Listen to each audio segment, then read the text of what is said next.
didn't keep any part of it. Probably should have.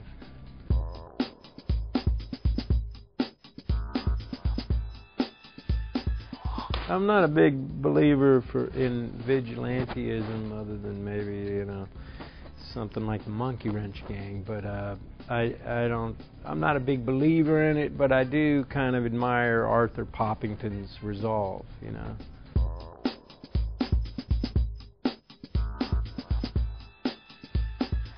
I was definitely attracted to the character. I thought Arthur Poppington could easily be, you know, one of my favorite characters that I got the chance to play. But I also was just really attracted to the story. I felt like it was a wonderful, you know, just beautifully written. Peter also wrote it as well as directed it, and I was psyched to meet him. And when I met him, I was like, this guy is a real gent and just very smart guy. And extremely passionate, but, you know, whether or not that translates into him being a good director, as it turns out it did, you know.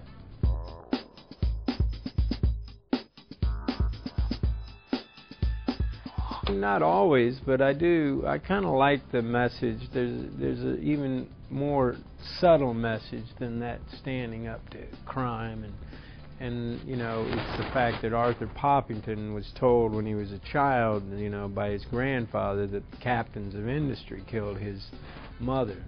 And so he puts that in his head as Captain Industry. So he's going after Captain Industry. Well, I kind of like that, because I do feel like in our society it's the captains of industry who are genuinely the greediest bastards in the world, and also making huge profits, getting giant tax breaks and subsidy, and they're raping Mother Earth on a daily basis. So to me, you know, I kind of like that kind of subtle thematic.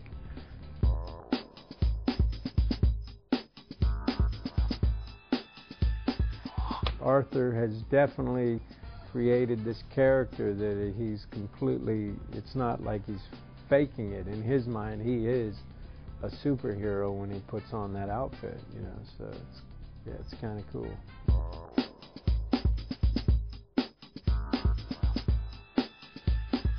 Those were shot, I think, mostly 1 or 2 days. You know, that's all Sandra was available. And,